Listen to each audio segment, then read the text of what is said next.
ശബരിമലയിൽ ഭക്തരുടെ ദർശനം സുഖകരമാക്കാൻ നടപടികളുമായി ദേവസ്വം ബോർഡ്.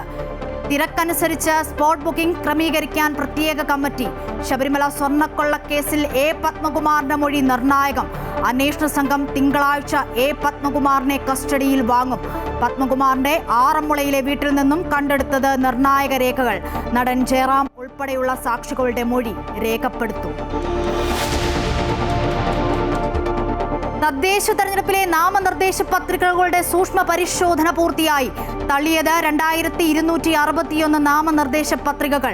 മത്സരരംഗത്ത് 98,451 സ്ഥാനാർത്ഥികൾ.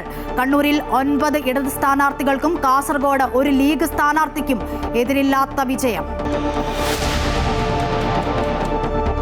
SIR പുരോഗതി വിലയിരുത്താൻ മുഖ്യ തെരഞ്ഞെടുപ്പ് ഓഫീസർ രത്തൻ ഖേൽക്കർ വിളിച്ച യോഗത്തിൽ പരാതി പ്രവാഹം. വിമർശനം ഉന്നയിച്ച BJP ഒഴികെയുള്ള രാഷ്ട്രീയ പാർട്ടികൾ. BLOമാർക്ക് പരിശീലനത്തിന്റെ കുറവുണ്ടെങ്കിൽ പരിഹരിക്കുമെന്ന് രത്തൻ ഖേൽക്കർ. മയക്കുമരുന്ന് ഭീകരബന്ധം തകർക്കാൻ ഒറ്റക്കെട്ടായി പൊരുതണമെന്ന് G20 ഉച്ചകോടിയിൽ പ്രധാനമന്ത്രി നരേന്ദ്രമോദി. ദൗത്യത്തിനായി പ്രത്യേക പദ്ധതി നിർദ്ദേശം. ഓസ്ട്രേലിയ, കാനഡ, ഇന്ത്യ കൂട്ടായ്മ പ്രഖ്യാപിച്ച് പ്രധാനമന്ത്രി.